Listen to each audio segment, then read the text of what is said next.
जय बोलो 2400 भगवान की। जय बोलो अनंतानंत सिद्ध परमेष्टि भगवान की। जय बोलो शांतिनाथ भगवान की। जय बोलो चारित्र चक्रवर्ती आचार्य शांति सार मुनि महाराज की।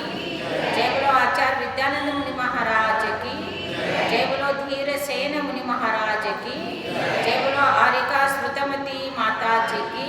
जय बोलो आरिका भरतमती माता जी की।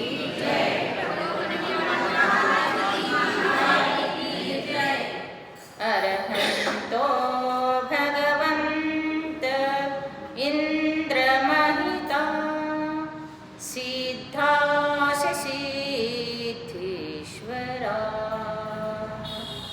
आचार्याजन शासनोन्नतिकरा पूजा उपाध्यायका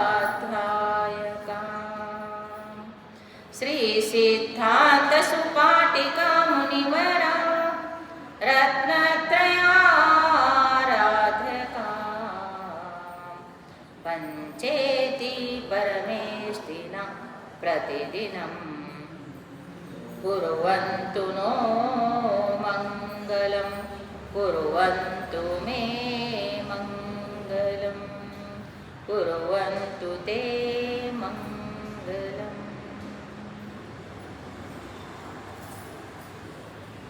महानुभाव, रोज के जिस प्रकार विषयों पर प्रवचन होता है उसी प्रकार से आज भी जो प्रवचन का विषय है, आज जैसा दान के विषय चल रहा है, तो आप लोगों ने जिस प्रकार आहार दान का फल,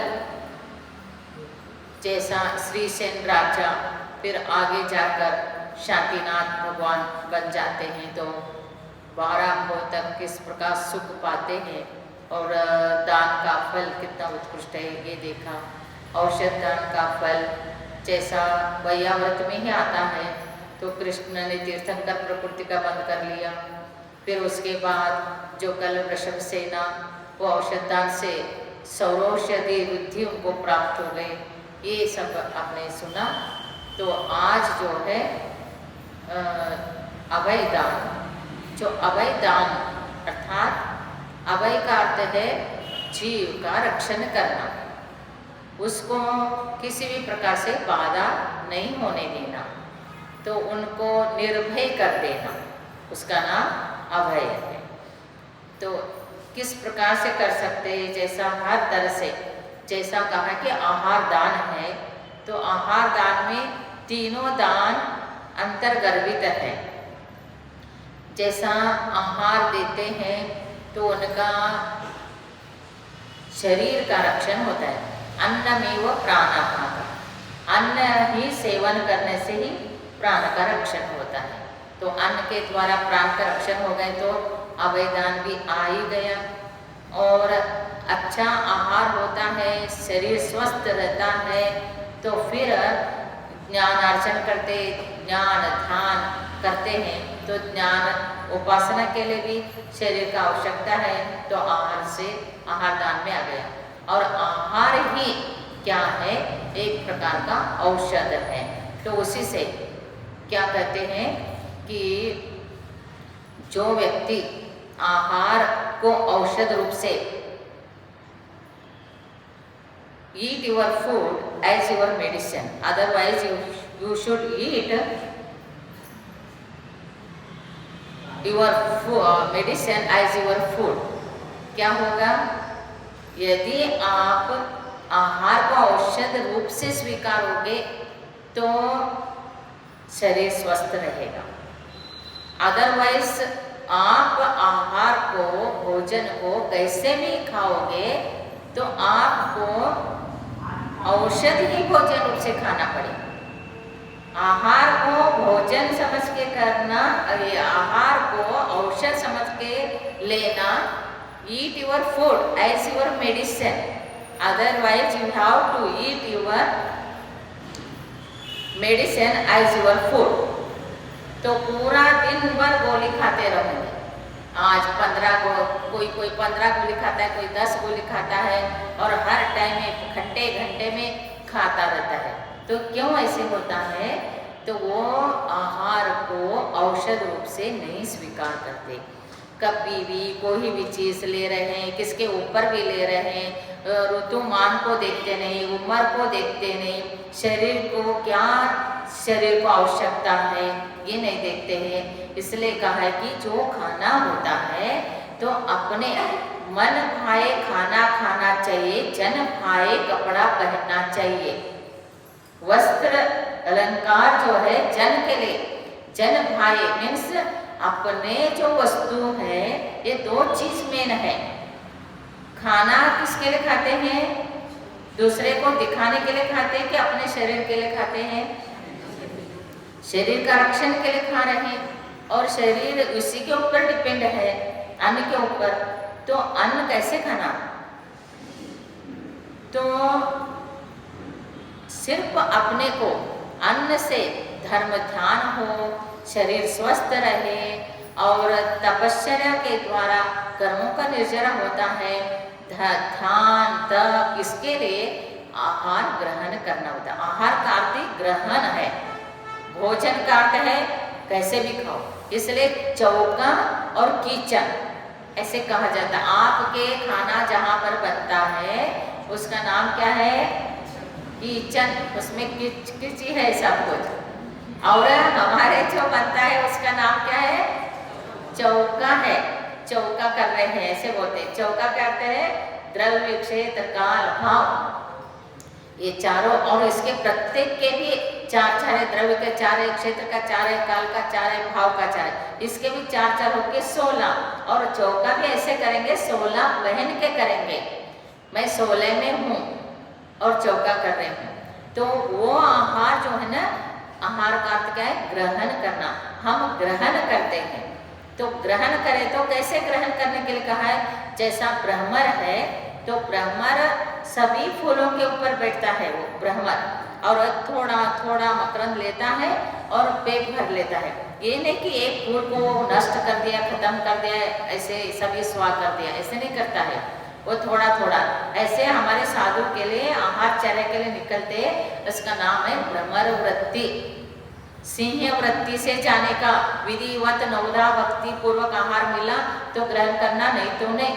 सिंह वृत्ति, भ्रमर वृत्ति, गोचरी, गोचर काटे गाय। जो गाय चरने के लिए जाती है तो ऊपर ऊपर का घास खा के आती है और नीचे छोड़ देती है, और वही भैंस को छोड़ दो, भैंस जड़ सहित खा लेगा और किसी को नहीं ये करे। गाय जो ना ऊपर पैर रख के आराम से थोड़ा सा पानी पी के आ जाएंगे और दूसरे को भी पीने देंगे और स्वयं भी खाएंगे, दूसरे को खाने देंगे। तो साधु का चर्या क्या है? स्वयं आहार करेंगे, आहार ग्रहण करेंगे और शेषन को सब लोग लेंगे। वो शेषन को औषध बोला है और स्वयं भी आहार स्वीकार करते हैं। कितने बुद्धिदारी मुनियों के हाथ में कोई शुष्क ड्राई आहार भी दिया तो उनके अमृत जैसा होता है, रस भरित उसमें हो जाता है और आहार सेवन करते हैं। तो कहने का तात्पर्य आहार जो है ये क्या है?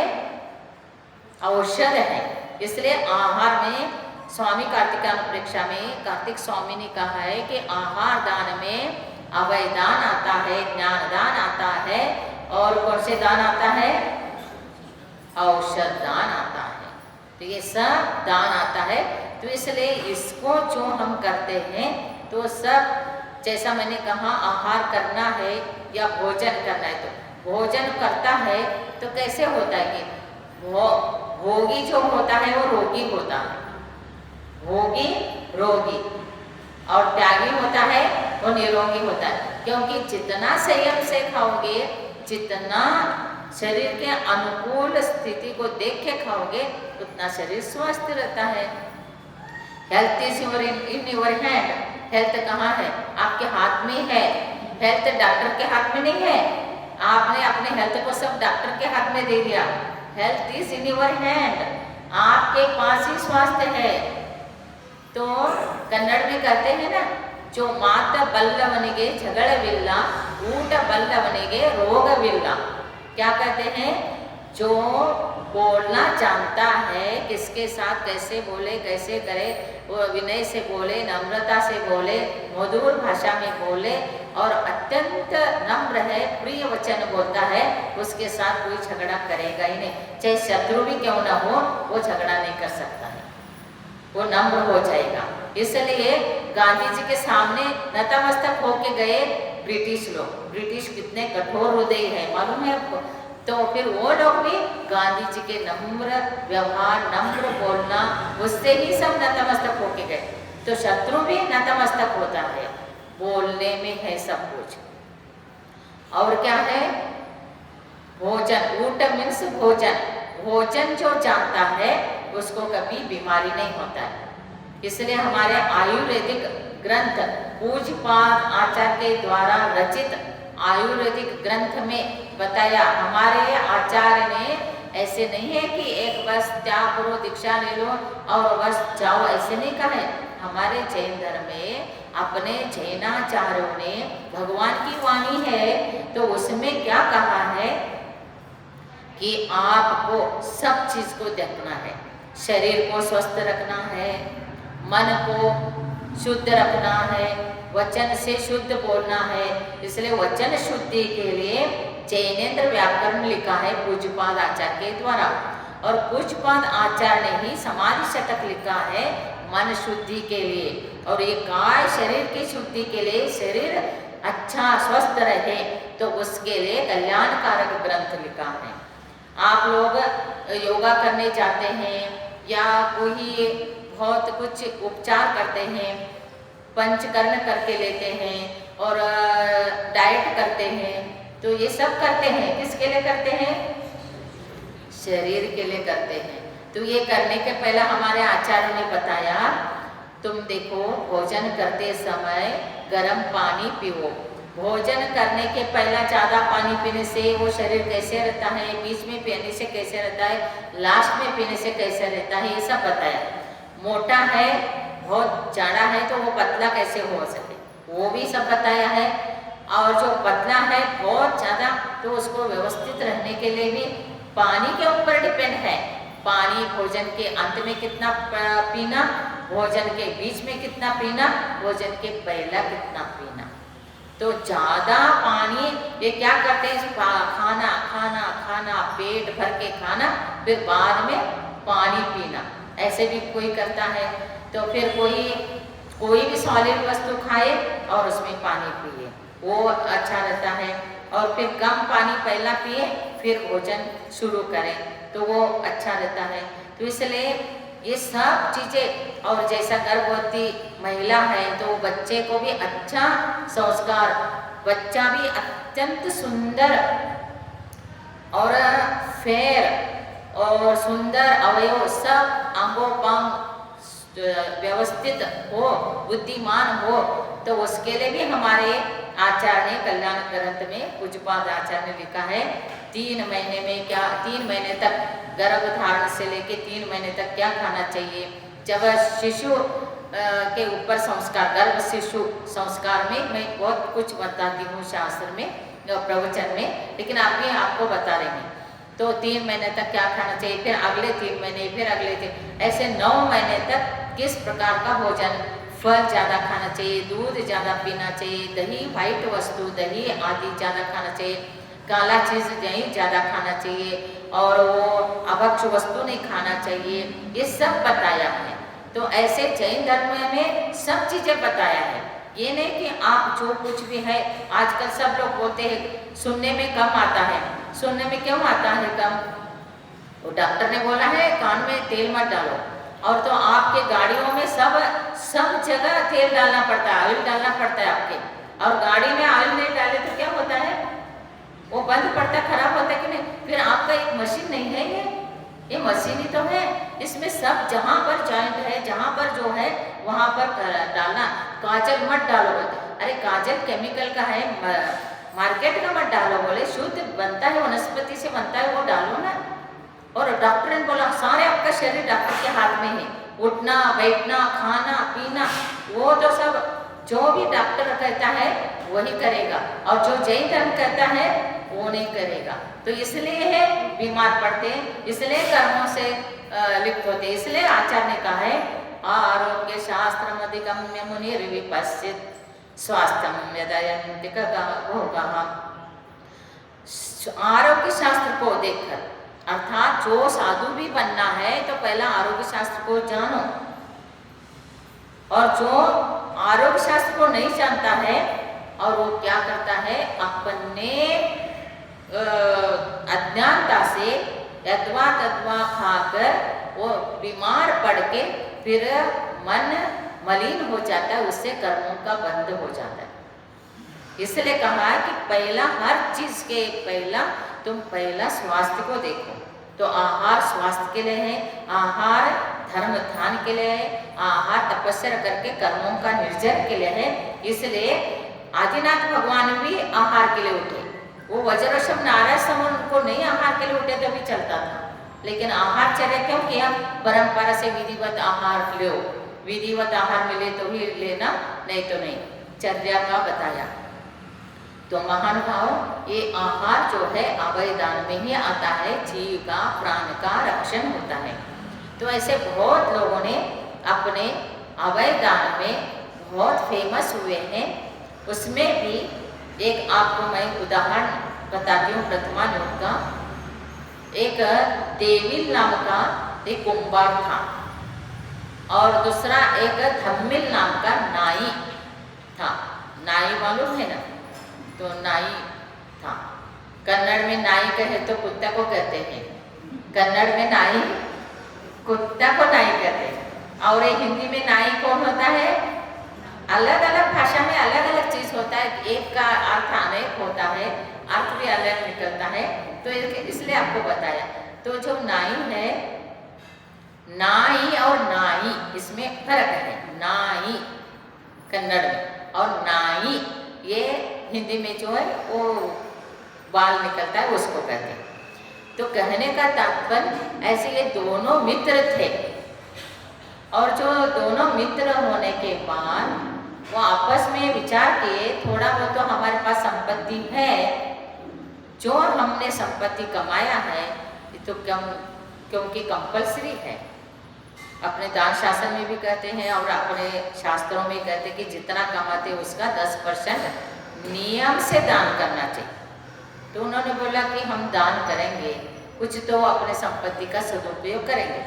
फिर दोनों विचार करते हैं कि जंगल में आते हैं, बहुत मुनि महाराज यहाँ रहते हैं, तपस्या करते हैं, तो बारिश हो जाए कोई भी हो जाए, उनका एक आश्रय के लिए, उनका रक्षण के लिए एक हम धर्मशाला बनाएंगे हमारे संपत्ति से। ऐसे विचार करके उन्होंने एक धर्मशाला बनाया। फिर धर्मशाला बनाने के बाद वो तैयार हो गया, सब हो गया, खुश हो गए। फिर वो सोचते हैं कि धम्मिल जो देविल है वो कुंभार, वो सोचता है कि मुनि महाराज जी यहाँ आए हुए हैं, पास में हैं, तो उनको कहेंगे कि आप इस धर्मशाला में विराजमान होइए। तो ऐसे करके वो धम्मिल एक अकेला आया था, मुनि को देखा और उनको वहाँ पर विराजमान करके वो अपने घर चला गया। और जो धम्मिल नाई था वो वहाँ नहीं था उस टाइम में। फिर वो दूसरे दिन आता है तो मुनि महाराज को वहाँ धर्मशाला में विराजमान होते हुए देखा और उसको गुस्सा आ गया। और मुनि महाराज को देखो, उनका संस्कार तो वैसे ही होता है, जिसका संस्कार जैसा है वैसे ही उनकी प्रवृत्ति होती है। उन्होंने मुनि महाराज जी को गलत सलत बोल करके वहाँ से निकाला। और वो मुनि महाराज जी तो आओ बोले तो आएंगे, जाओ बोले तो जाएंगे, वो क्यों कुछ कहेंगे। तो अपने ध्यान अध्ययन भला, तपस्या भला, अपने स्वभाव में रहते हैं। फिर वैसे चले गए, दूर दूर चले गए और एक पेड़ के नीचे बैठ गए। और वो दूसरे दिन वो देवी लाता है कुंभार, तो देखता है तो वहाँ मुनि महाराज जी है नहीं। फिर ढूंढता हुआ इधर उधर देखता रहता है और देखे तो दूर उनको एक पेड़ के नीचे मुनि महाराज जी बैठे हुए दिखाई दे। वो पास में जाता है और देखता है, ओहो ये मुनि महाराज जी यहाँ कैसे आ गए, क्या बात है। सब उन्होंने अपनी जानकारी अपने आप में ले लेता है। पता चल गया कि ये जो है उसका मित्र ही है धम्मिल, ये धम्मिल ने इनको बाहर निकाला है। फिर वो उनके कारण मुनि महाराज को क्यों बाहर निकाला है, तो इतना तपस्वी साधु के लिए बनाया था, फिर उनको क्यों बाहर निकाले थे, उसको भी थोड़ा गुस्सा आ गया, क्योंकि मुनि के कारण आ गए, धर्म के कारण आ गए। तो इसलिए धर्म का रक्षण के लिए युद्ध भी करते तो उनको पाप का बंध नहीं होता। धर्म का रक्षण के लिए, परिवार का रक्षण के लिए आप कोई भी चीज को आंदोलन आदि करते हैं तो पाप का बंध नहीं होता, उससे पुण्य का बंध होता है और उससे अपनी कार्य सिद्धि होती है। फिर उन्होंने उससे कहा तो एक दूसरे कहना सुनना होके लड़ाई, जोर जोर से लड़ाई हो गई और लड़ाई में दोनों का प्राण निकल ही गया। फिर दोनों का प्राण निकलने के बाद एक हो गया शेर, दूसरा हुआ सुअर, तो जंगली सुअर। फिर हो गए तो तिरंज में आ गए ये दोनों। फिर कुछ टाइम के बाद दो युगल मुनिराज वहाँ पर एक गुफा में बैठे थे और वो गुफा में बैठे थे तो सुअर भी वहीं पैदा हुआ था। तो इधर उधर से घूमते घूमते गया तो उसको सब मुनि को देखते जाति स्मरण हो गया, उसको बहुत अच्छा लगा, अरे मुनि महाराज जी है, ये है, इनका रक्षण करना चाहिए, ऐसे करके गुफा में बैठे। तो वो गुफा के दरवाजे के पास ही बैठा रहा, कोई ना आ जाए, हिंसक प्राणी इनके ऊपर कोई अटैक न करे, इनको कोई उपसर्ग न करे, रक्षण के लिए वो बैठ गए सुअर। और बाद में वो भी जंगल में ही हुआ था शेर, वो आया और वो देखता तो उसको गुस्सा आ गया और उसको भी देख के गुस्सा आ गया, मुनि को देखे और मुनि महाराज को खाने के लिए वो भागने लगा तो सुअर ने उसके ऊपर अटैक कर दिया। दोनों का लड़ाई हो गए, दोनों की लड़ाई में प्राण निकले। तो एक जो शेर था वो नरक में गया और सुअर मुनिराज का रक्षण अभय दान दिया, इसलिए वो स्वर्ग में चला गया। तो रक्षण का भाव तिर्यंच भी करके अभय दान देते हैं, तिर्यंच में अनुमोदन करके आहार दान का फल पाते हैं। अभय दान का फल, आहार दान का फल, औषध दान। बंदर, आपको बोला था ना कि बंदर ने जो मुनि को उपसर्ग किया, जाति स्मरण हो गए तो अरे मैं तो वही था और मैंने को उपसर्ग, फिर उस तिर्यंच अवस्था में औषध दान दे दिया तो उसका फल भी उसने देवाई का बंद कर दिया।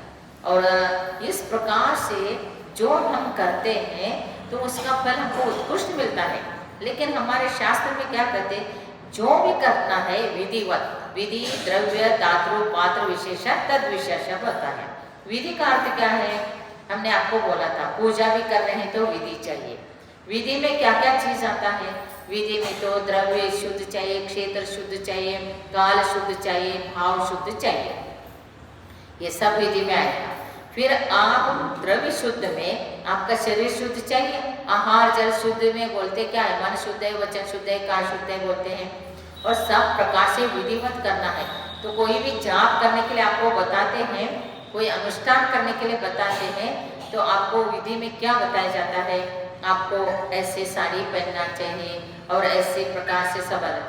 अभी आप आज शांतिनाथ विधान, आज से शुक्ल पक्ष शुरू होके 16 दिन का शांतिनाथ विधान शुरू हो जाएगा। आज अपने को 12:30 से स्टार्ट हो जाएगा। फिर उसमें हमने आपको क्या कहा था, विधिवत करना है। तो विधिवत करने में क्या क्या करना है, आपको तो साड़ी पहन के ही आना है, सारे जो आभूषण है, जो सौभाग्यवती का जितना 5 तो मेन सौभाग्यवती का कभी भी एक दिन भी नहीं, एक क्षण भी नहीं छोड़ना चाहिए। आजकल पाश्चात्य कल्चर सब में आ गया, हमारे जैनों में भी आ गया और अच्छे बड़े बड़े पढ़े लिखे लोगों में भी आ गया। आप कोई भी चीज़ का माइंड नहीं करना, यू डोंट माइंड, हम जो बोल रहे हैं आपके अच्छा के लिए बोल रहे हैं। तो उसमें सबको क्या कहा है, सब श्रृंगार से षोडश आभूषण पहन के भगवान के दर्शन के लिए आने के लिए कहा है। इंद्र इंद्रायणी बन के लिए पूजा करने के लिए कहा है।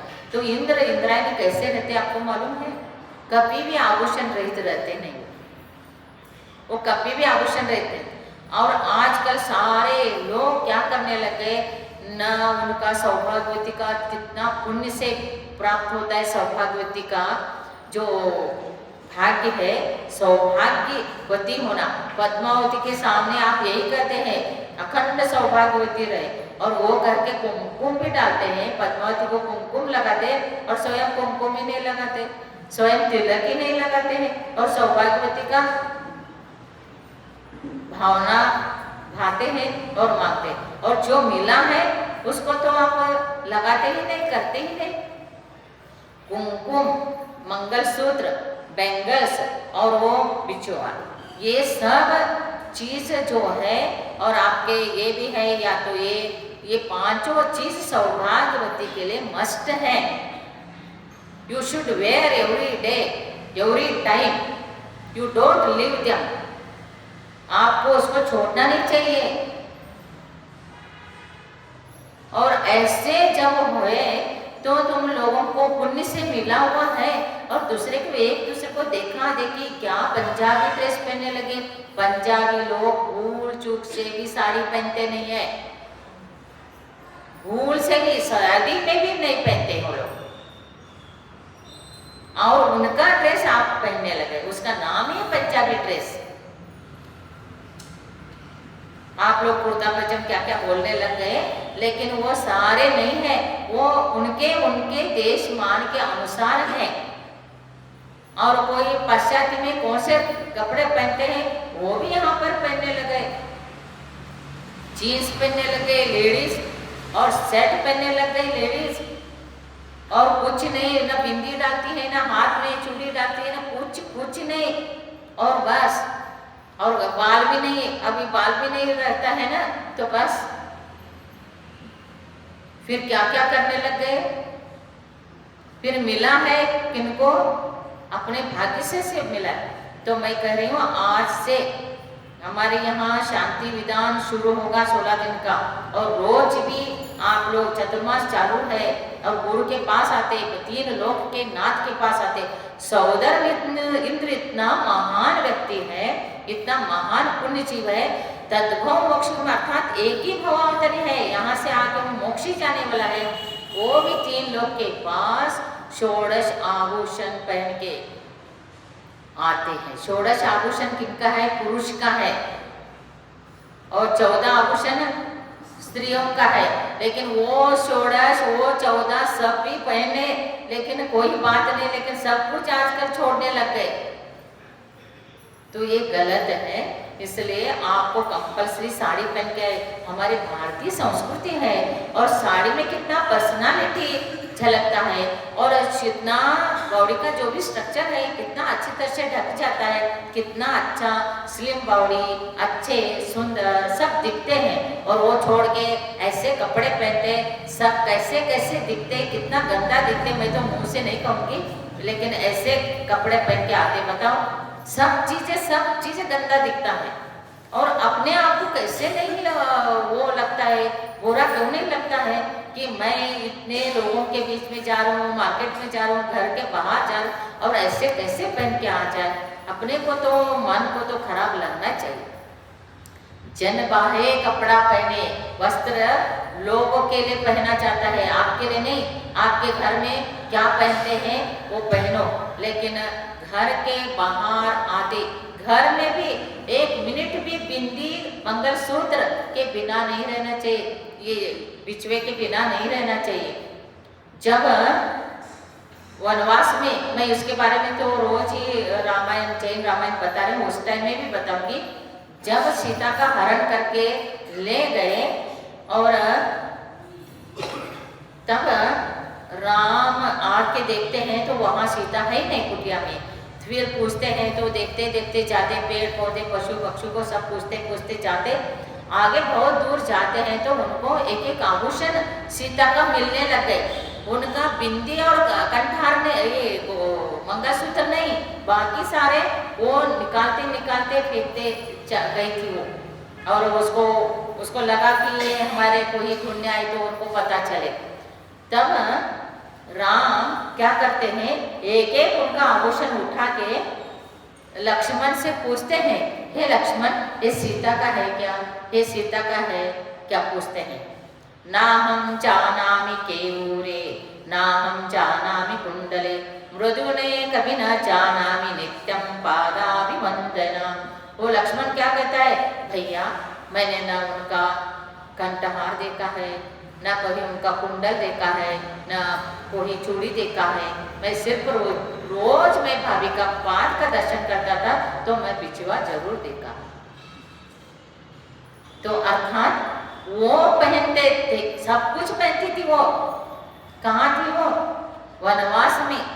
और रानियां सब चीजें पहनते हैं, सौभाग्यवती सब चीजें पहनते हैं। आजकल एक फैशन हो गया, एक फैशन को भी कोई सीमा ही नहीं है, ऐसे फैशन हो गया, क्या पहने क्या नहीं पहने, किसको क्या अच्छा लगेगा नहीं लगेगा, और मैं कैसे लगती हूँ ये कुछ भी नहीं है भान। बताओ कैसे करने लगे। इसलिए आपको मस्त है, कंपलसरी है, आप मेरे को आप कुछ भी ये करें, लेकिन आपके पुण्य के लिए आपको फल मिले।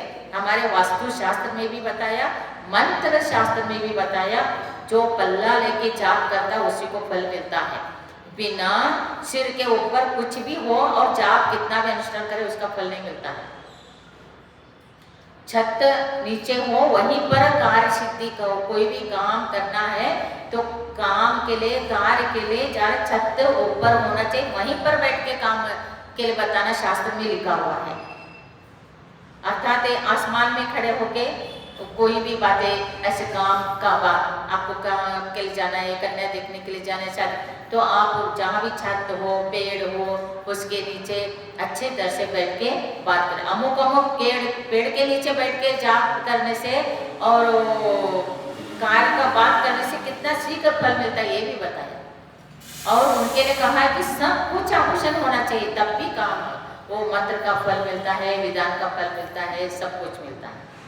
तो आप जाप भी करते, पूजा भी करते, कुछ भी नहीं पहनते हैं तो क्या मिलेगा आपको। कितने लोग बिंदी लगा के आते बताओ, बिंदी के बिना आना नहीं, साड़ी के बिना आना नहीं मंदिर में, समझे। आपको अच्छा लगे बुरा लगे उससे मतलब नहीं, आपको अच्छा के लिए मैं बोल रही हूँ, उसका फल आपको मिलेगा, हमको नहीं मिलेगा, भगवान को भी नहीं मिलेगा, आपको ही मिलेगा। मंदिर आते तो किसके लिए आते, भगवान के लिए आते कि अपने लिए आते। गुरु का दर्शन, गुरु का उपासना आपके लिए। क्या कहा है, उनको नमस्कार करने से उच्च गोत्र का बंध होता है, आहार दान देने से भोगी अर्थात सुखी सुख भोगता है, और उनका स्तवन करने से कीर्ति फैल जाती है, और उनके सानिध्य में रह के उनसे ज्ञानार्जन करते तो सुंदर रूप मिलता है। क्या नहीं मिलता है, सब कुछ मिलता है। इसलिए विधि मत करो, ये विधि में आ जाता है तो कंपलसरी विधिवत करो और अच्छा साड़ी पहन के आना। वैसे काला ज़्यादा डार्क कलर वाला नहीं पहन के आना, वो कॉटन में हो या मिक्स कॉटन हो वैसे पहन के आओ और तरीके से आओ। सब आभूषण आदि, और एक में घड़ी पहना, एक में कुछ डाला, ऐसे नहीं, सब चूड़ी और वो जो आपका आभूषण है सब, मंगलसूत्र, तिलक, ये सब कुछ पहन के अच्छी तरह से आओ, और अच्छी तरह से रोज भी ऐसे ही आओ। और मंदिर आने के लिए आप तैयार होके ही आना चाहिए। आप उत्तर प्रदेश में जाइए, दिल्ली में आजकल कुछ, लेकिन दिल्ली में बहुत मंदिरों में लिखे रखा है ड्रेस में नहीं आने का, नो एंट्री, ऐसे लिखा है दिल्ली जैसा जगह। और आप मध्य प्रदेश में जाओ, सब लोग कितने अच्छी तरह से मंदिर में साड़ी पहन के जाते, कितना रिच है दिल्ली में, वो लोग साड़ी पहन के ही मंदिर जाते, और घर में भले ही वो पहने लेकिन वो गुरु के सामने भी नहीं आते हैं, भगवान के सामने भी नहीं जाते। तो तीन लोग के सामने, गुरु के सामने कितना रिस्पेक्ट है। ये ड्रेस जो है ना, ड्रेस कोड है, ये पहचान है, पहचान है, ये मुद्रा है। निर्मुद्रा नैव मान्यते, क्या कहा है, मुद्रा के बिना उनका मान्य नहीं। जो पुलिस होता है उसका चिन्ह अलग है, उसका ड्रेस अलग है, इंस्पेक्टर होता है उसका अलग होता है, और जो प्रधानमंत्री है, राष्ट्रपति है, मंत्री है, एमएलए है, एमपी है, या कोई भी अपने स्कूल का ड्रेस है, इंग्लिश मीडियम का ड्रेस अलग है, कन्नड़ मीडियम का अलग है, और वो अलग अलग ड्रेस है, अलग अलग जो मुद्रा है उनको देखते, कोई भी सिविल ड्रेस में पुलिस आ गई तो आपको पहचान में आएगा? आप डरोगे नहीं। और वो पुलिस ड्रेस में आ जाए तो मुद्रा सर्वत्र मान्य।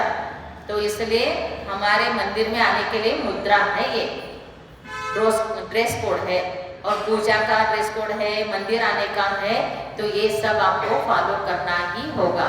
You should follow it. आपको इसका ध्यान रख के ही करना होगा और आपको हर चीज का फल मिलेगा। जैन धर्म में जो आप करोगे, विधिवत करोगे, उसका फल 1 सेकंड का फल भी नहीं व्यर्थ जाएगा, सब मिलेगा। तो इसलिए आप इस विधिवत सब विधान में आइए, बैठिए, सबको भी बोलिए, जितने लोग सुना है ये भी सुने, और हमारे जो प्रवचन लिंक से जो YouTube में जा रहे वो लोग भी सुने, वो लोग भी अपने अपने घर में वैसे ही करें, अर्थात अपने मंदिर में भी ऐसे ही जाए, ऐसे ही करें, उसका उत्कृष्ट फल आप देखो।